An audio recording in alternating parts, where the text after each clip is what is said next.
ஞானானந்தமயம் தேவம் நிர்மலஸ்படிகாகிருதியும் ஆதாரம் சர்வ வித்யானாமயக்ரீவம் பாஸ்மகே. நமஸ்காரம். நேயர்கள் அனைவருக்கும் அஸ்ட்ரோ கேஎஸ் ஐயங்காரின் பணிவான நமஸ்காரங்கள். நெக்ஸ்ட் ஜென் டிவி நேயர்களுக்கு அஸ்ட்ரோ கேஎஸ் ஐயங்காரின் பணிவான நமஸ்காரங்கள். லோகா சமஸ்தா சுகினோ பவந்து. நன்றி, நமஸ்காரம். வார பலன் 3/6/2024 9/6/2024 வரை உண்டான வாரத்திற்கு என்னென்ன பலன்கள் மேஷம் முதல் மீனம் வரை அப்படின்றத பார்க்கலாம். அதற்கு முன்னாடி இந்த வாரத்தினுடைய கோல்சாரம் என்ன, இந்த வாரத்தில் வரக்கூடிய விசேஷ நாட்கள் என்ன, இந்த வாரத்தில் வரக்கூடிய எந்தெந்த ராசிக்காரர்களுக்கு சந்திராஷ்டமம், இதை 3 வகையாக பார்க்கலாம். முதல்ல இந்த வாரத்தினுடைய கோல்சாரம் காலபுருஷ தத்துவத்தின் முதல் ராசியான மேஷ ராசியில் ஆட்சி பெற்ற செவ்வாய், ஆண் கிரகமான ஆட்சி பெற்ற செவ்வாயாக இருக்கிறது விசேஷம். ரிஷபத்தில் 4 கிரகங்கள், சூரியன், குரு, புதன், சுக்கிரன். கேது பகவான் கன்னியிலையும், கும்பத்தில் சனி பகவான், ராகு பகவான் மீனத்திலையும் இருக்கார். இந்த வாரத்தில் சந்திர பகவான் அஸ்வினி நட்சத்திரம் மேஷ ராசியிலிருந்து பூச நட்சத்திரம் கடக ராசி வரலும் போகிறார். இந்த 4 ராசிகள் மேஷம், ரிஷபம், மிதுனம், கடகம் 4 ராசிகள் பிரயாணிக்கிறார். இந்த வாரத்தில் பார்த்தாலேனால் கிரகச்சாரங்கள் வேறு எதுவும் இல்லை, மாற்றங்கள் எதுவும் இல்லை. இதுதான் அதிவேகமாக செல்லக்கூடிய கோள்கள் தான் இருக்குது. அதாவது சந்திர பகவானுடைய மாற்றம் தான் இருக்குது. இந்த வாரத்தினுடைய கடைசியில், அதாவது 9ஆம் தேதி அன்னைக்கு ஞாயிற்றுக்கிழமை சாயந்தரம் புத பகவான் தன்னுடைய வீட்டுக்கு ஆட்சி பெற போகிறார். அதாவது ரிஷபத்திலிருந்து மிதுனத்துக்கு போகிறார். இந்த வாரத்தில் வரக்கூடிய விசேஷ நாட்கள் அப்படின்னு பார்த்தோமேனால் 3ஆம் தேதி திங்கட்கிழமை 3/6/2024 வாஸ்து புருஷன் கண் விழிக்கும் நாள் அப்படின்னு போட்டிருக்கும். வாஸ்து புருஷன் கண் விழிக்கிறது அப்படின்னா அந்த காலகட்டத்தில் கிரகப்பிரவேசம் பண்ணுறது, மனை கோல் ஊன்றது, அதை தவிர அஸ்திவாரம் தோன்றது, இதெல்லாம் அந்த காலகட்டத்தில் பண்ணும் பொழுது அந்த ப்ராஜெக்டு எல்லாமே சக்ஸஸ்ஃபுல்லாக முடியும் அப்படின்றது ஜோதிட சாஸ்திரத்தில் சொல்லியிருக்கு.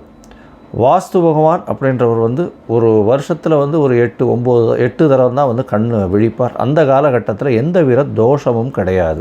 அதாவது தோஷம் அப்படின்னு பார்த்தாலேனால் ராகு காலம், யமகண்டம், குளிகை, இல்லை அந்த திதி தோஷம் அப்படின்னு சொல்லக்கூடியது, வார தோஷம் அப்படின்னு சொல்லக்கூடிய வாரங்களுடைய தோஷம், சனிக்கிழமை, செவ்வாய்க்கிழமை, இந்த மாதிரியான விஷயங்கள்லாம் பார்க்கவே வேண்டாம். அது தவிர அஷ்டமி, நவமி திதிகள் அதனுடைய தோஷங்கள் இருந்தாலும் பார்க்க தேவையில்லை.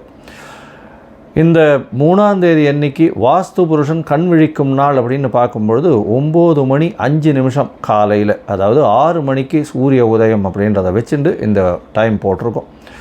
9:05 காலையில் இருந்து 1.5 மணி நேரம், அதாவது 10:35 வரலும் வாஸ்து புருஷன் கண் விழிச்சிருக்கார். இந்த 1.5 மணி நேரம், அதாவது 90 நிமிஷங்களை 5ஆக பிரிக்கிறார். வாஸ்து புருஷன் கண் விழித்து அவருடைய காலை கடன்களை முடிக்கிறது, அதற்கு பிறகு அடுத்த 18வது நிமிஷம் குளிக்கிறது, அதற்கு பிறகு பூஜை அறையில் பூஜை செய்வது அடுத்த 3வது 18வது நிமிஷம், 4வது 18வது நிமிஷம் அப்படின்னு பார்த்தாலேயானால் போஜனம் செய்வது, 5வது 18வது நிமிஷம் தாம்பூலம் தரித்தல். இந்த போஜனம் செய்யும் பொழுதும் தாம்பூலம் தரிக்கும் பொழுதும் உண்டான காலகட்டங்களில், அதாவது கடைசி 36 நிமிஷம் அப்படின்னு சொல்லக்கூடியது 9:05 ஆரம்பித்தாலும் 10:35 முடியும் பொழுது 9:59 10:35 வரலும் உண்டான நேரத்தில் செய்யக்கூடிய காரியங்கள் எல்லாமே வெற்றியில் போய் நிற்கும். அதாவது இந்த ப்ராஜெக்ட் ஆரம்பிக்கிறீங்கன்னா கண்டிப்பாக வெற்றியை கொடுக்கும் அப்படின்றத சொல்கிறோம். ஏன்னா வாஸ்து புருஷன் கண் விழிக்கும் பொழுது எந்த ஒரு மன பூஜையை போடும் பொழுதும் அது வெற்றியில் கொண்டு போய் விடும்.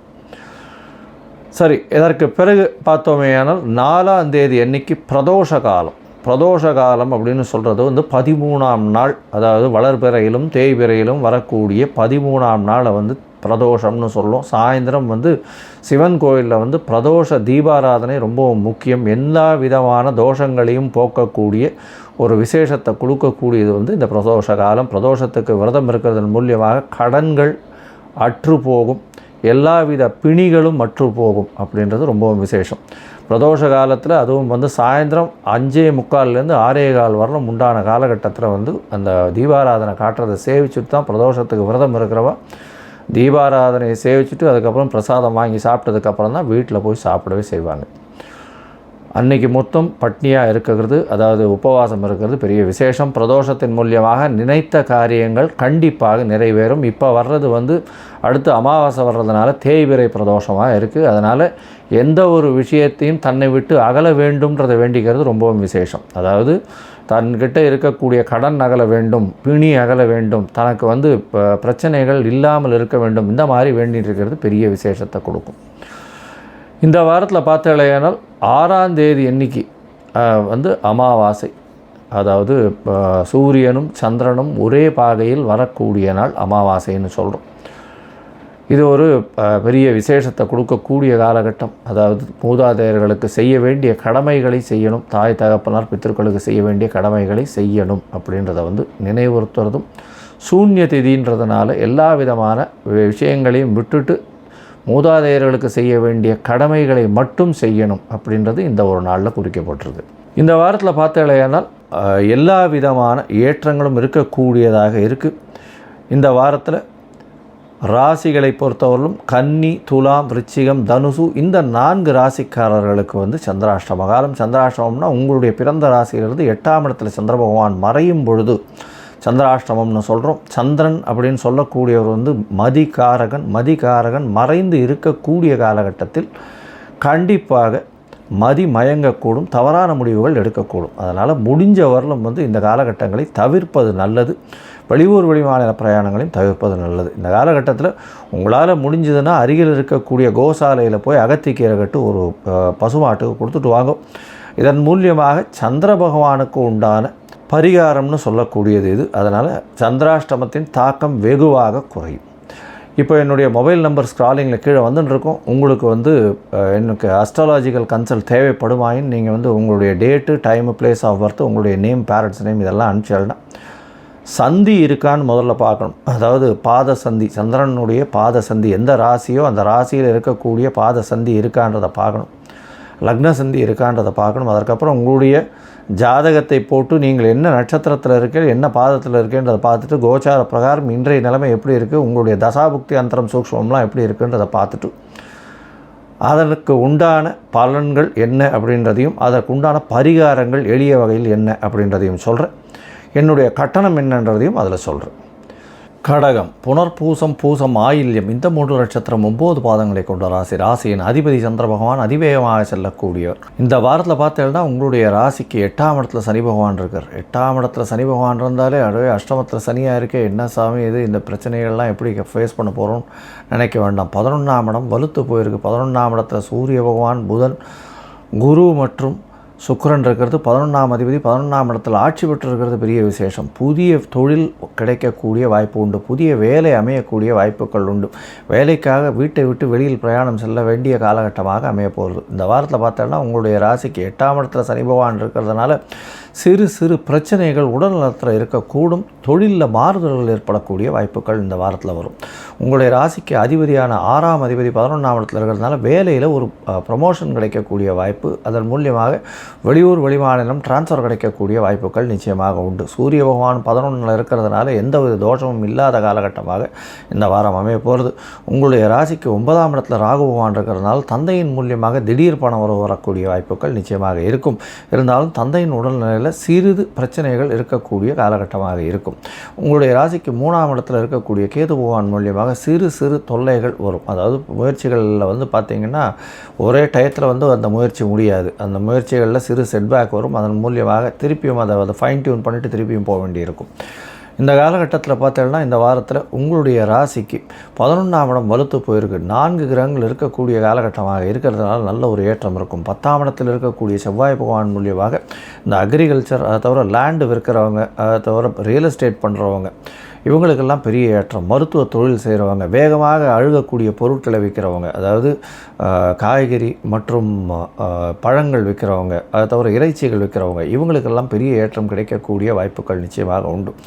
இந்த வாரத்தில் பார்த்தாலேயானால் 10ஆம் இடத்தில் இருக்கக்கூடிய செவ்வாய் மூலியமாக புதுசாக ஒரு இடம் வாங்கக்கூடிய வாய்ப்புகள் உண்டு. இடம், நிலம் வாங்கக்கூடிய வாய்ப்புகள் உண்டு. தொழில் பெரிய ஏற்றத்தை கிடைக்கக்கூடிய வாய்ப்புகள் உண்டு. சமையல் கலை வல்லுநர்களுக்கு பெரிய ஏற்றம் கிடைக்கக்கூடிய வாய்ப்பாக இந்த வாரம் அமையிறது.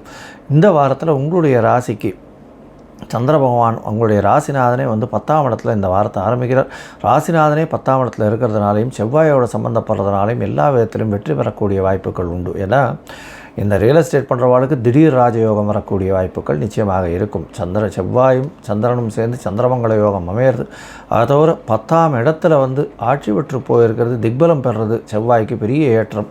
இந்த காலகட்டத்தில் நீங்கள் எடுக்கக்கூடிய ப்ராஜெக்ட்ஸ் எல்லாமே வெற்றி பெறக்கூடிய வாய்ப்புகள் நிச்சயமாக உண்டு. உங்களுடைய ராசிக்கு பார்த்தாலேனால் 3/6/2024 5/6/2024 காலை ஒரு 4:15 மணி வரலும் சந்திர பகவான் உங்களுடைய ராசிக்கு 10ல் இருக்கார். அதற்கு பிறகு 11ஆம் இடத்துல சந்திர பகவான் போகிறார். சந்திர பகவான் 7ஆம் தேதி கார்த்தால் 9:45 வரலும் இருக்கக்கூடிய காலகட்டமாக அமையிறது. 11ஆம் இடத்துல 5 கிரகங்கள் இருக்குது. 5 கிரகங்கள் இருக்கக்கூடிய காலகட்டமாக இருக்குது. இதன் மூலியமாக பார்த்தாலேயானால் நீங்கள் நினைத்த காரியங்கள் அனைத்தும் வெற்றி பெறக்கூடிய வாய்ப்புகள் உண்டு. குடும்பத்தில் நல்ல ஒரு மகிழ்ச்சிகரமான சுப சம்பவங்கள் நிறையக்கூடிய வாய்ப்புகள் நிச்சயமாக உண்டு. பேச்சில் நல்ல இனிமை இருக்கும். அதை தவிர அரசாங்கத்தில் நல்ல ஒரு ஆளுமை கிடைக்கக்கூடிய காலகட்டமாக இந்த வாரம் அமைய போகிறது. அரசாங்கத்தில் பார்த்தாலேயானால் உங்களுக்கு ஒரு பெரிய ஏற்றம் கிடைக்க போகிறது. ஏன்னா 11ஆம் இடம் திடீர் ராஜயோகத்தை உங்களுக்கு கொடுத்தே தீரும். அதுவும் இந்த கடகராசிக்காரர்கள் அரசியல் சார்ந்து இல்லைன்னா அரசு பணிகளில் இருக்கிறவாளுக்கெல்லாம் திடீர் ராஜயோகம் கிடைக்க போகிறது இந்த வாரத்தில். உங்களுடைய ராசிக்கு பார்த்தாலேயானால் 7ஆம் தேதியிலிருந்து 9ஆம் தேதி மாலை ஒரு 4:45 மணி வரலும் உங்களுடைய ராசிக்கு 12ஆம் இடத்துல சந்திர பகவான் போகிறார்.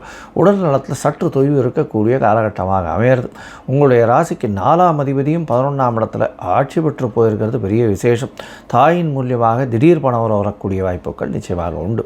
உங்களுடைய ராசியிலேயே வந்து சந்திர பகவான் அமர்றார். அதாவது 9ஆம் தேதி மாலை ஒரு 4:45 12ஆம் தேதி காலை ஒரு 1:45 வரலும் இருக்கக்கூடிய காலகட்டமாக அமையிறது. இதன் மூலியமாக பார்த்தாலேயானால் சந்திர பகவான் உங்களுடைய ராசியிலேயே இருக்கிறதுனால எல்லா விதமான ஏற்றமான நினைக்கக்கூடிய விஷயங்கள் அனைத்தும் வெற்றி பெறக்கூடிய வாய்ப்புகள் நிச்சயமாக இருக்கும்.